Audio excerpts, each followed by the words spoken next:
Hey everybody, it's me, Charlo here. Today I just kind of wanted to talk about a comment that I saw on the last video about getting into the Halo narrative. It was actually a person named Cryptic Crap. They said, cool video, never read any of the Halo novels, but maybe I'll check them out. And I responded and said, like, kind of gave advice on what I thought that they should start with. But I kind of figured, like, it could be an interesting video if I actually go into what people should actually read. And how I personally have done it is I started with audiobooks. And I did the release order. And then once I got a couple audiobooks in, I think I got to... It was after I read, I believe, Contact Harvest, I just decided I'm going to switch to real books.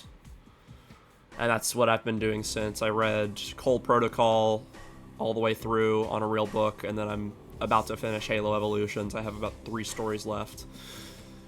But generally, I would say if you're going to do release order, you should... It's not a bad thing. Like, if some people will be like, oh, well, that's not reading if you read an audiobook. I would argue that it absolutely fucking is. And there's like a weird stigma around it because you're not actually looking into a book and reading. Audiobooks are actually a very effective thing. It's like podcasts. Like, they are very good for just, like, you're on a long drive or you're at work and you're just doing something mind-numbing. You might as well just have something on to just get your brain working and to get your brain going, because that's a good thing, like, for your brain, to make it just kind of get the gears turning, you know? Like, there's nothing wrong with that.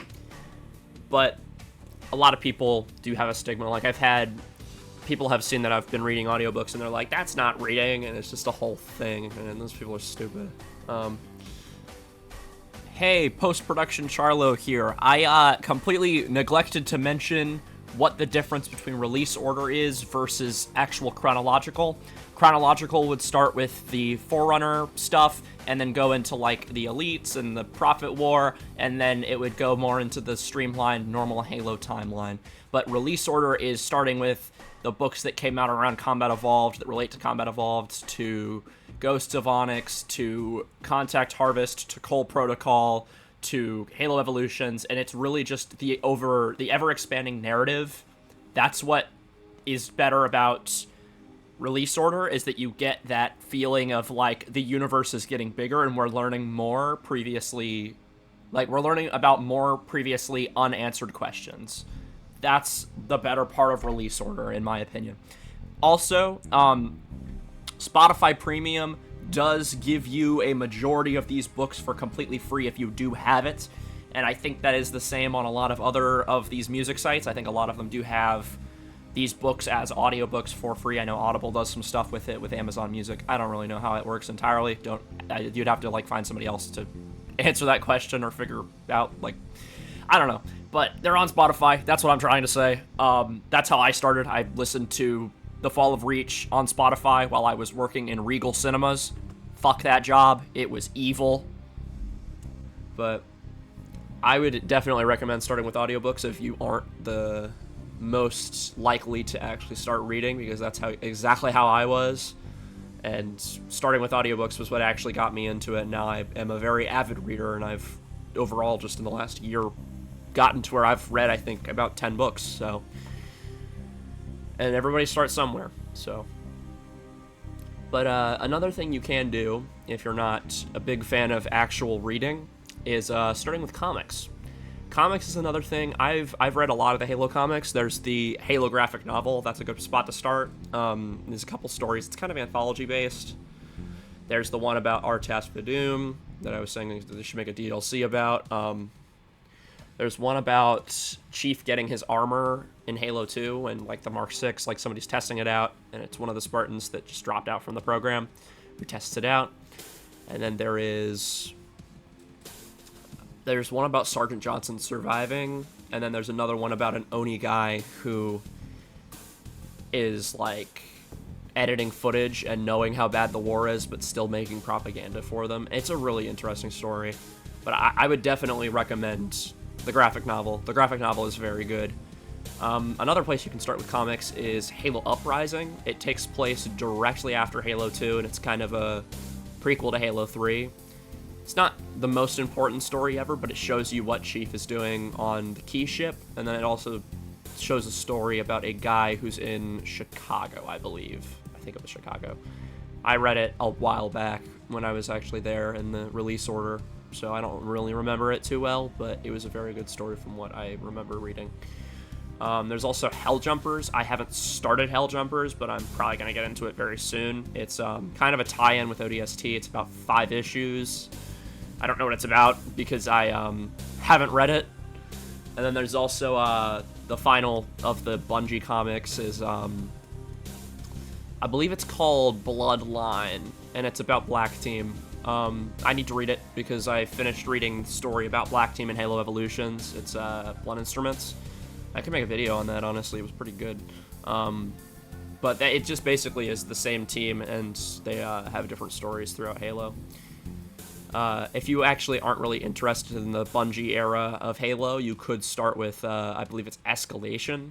I think that's what it's called. I don't really remember. It's the one with Palmer. There's like a giant book, like there's like a giant compendium of it at Barnes & Noble's that's like $60. It is Escalation. There's about 24 issues of Escalation, so it is a very long comic book series. Not very long, but it's sizable. Sizable enough to where you have like a full thing out of it. But Helljumpers, Bloodline, and Uprising are about 5 issues each. Uprising is 4. But another thing that a lot of people do, which I think if I ever reread the Halo novels, I'm only like 7 books in, so we're like really going a couple years down the line from here. If I ever reread them, it's gonna be in chronological order. And I think chronological order, I haven't tried it. I believe that starts with the Forerunner trilogy and maybe some stories from Evolutions, because I know there's some of the Painter, but I'm like 90% sure it's Forerunner trilogy that starts with. Which, that's another thing, getting into trilogies. If you are doing chronological or release... Well, actually, I think this more applies to release order. In release order, they kind of alternate trilogies. In my opinion, I haven't started doing this, but this is what I'm planning on doing. I'm just going to read all of one trilogy and then switch and then read all of the other trilogy, because I think it's going to be a lot easier to understand and digest the story if I do that. And it probably would be for a lot of other people. So, I already have Glasslands sitting on my desk right now. I bought it at Books A Million. I don't know if you guys know what that store is, but it's a really cool place.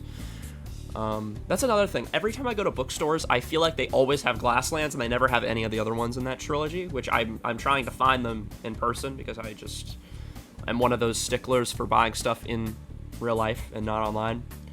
But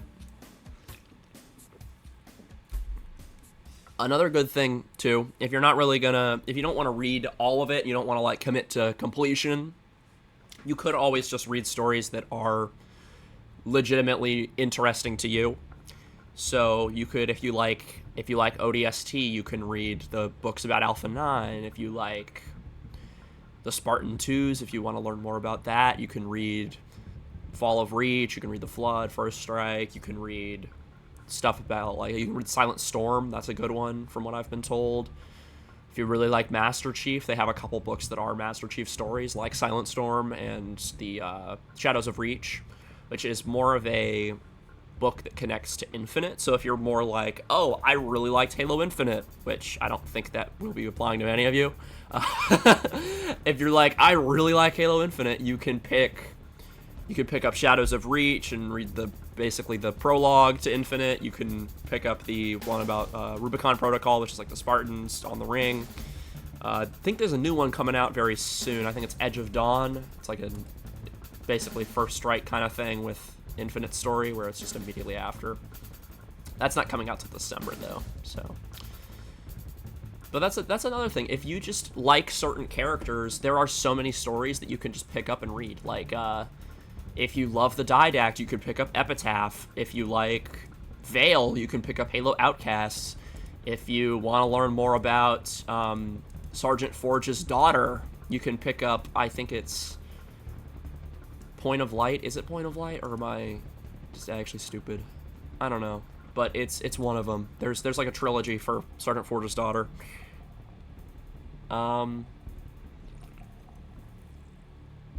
If you want to learn more about the Spartan 3s, I think that Ghosts of Onyx is a very good place to start there, or certain stories in Halo Evolutions, because Evolutions is... I haven't even gotten into Evolutions. It is 500 pages of, like, 10 anthology stories. There's, stuff about the Spartan 2s, stuff about the Spartan 3s with the Headhunters. There's a lot of stuff with, just Marines and people in the UNSC. Like, there's one where it's a, guy who works with Oni, and he's kind of like a Crocodile Dundee kind of guy, and he's like running around an area, and he gets captured by brutes, and then they like torture him. It's a whole like horrifying story that's really good. There's stuff about the flood, like with the Mona Lisa. There's a lot of stuff about Cortana. Like, I'm reading one right now called Human Weakness, and it's basically Cortana talking to the Gravemind in between 2 and 3. It's kind of scary because he's, like, reaching into her mind and, like, you know? But I love the Gravemind. He's cool. Anyways, though, I think that's going to be about it. I am about to go get a haircut, and I'm going to go eat some chips. So if you guys enjoyed this video, you guys should subscribe and do everything else that everybody tells you to do here. Wow, 10 minutes. I didn't expect that to happen. But yeah, I would definitely recommend subscribing and joining the great journey, because it's a joy of a time over here. Thank you guys for all of the support in the recent videos. I think I've gotten about 20 subs in the last couple days. It's been great. So, anyways, have a good one. Stay safe out there.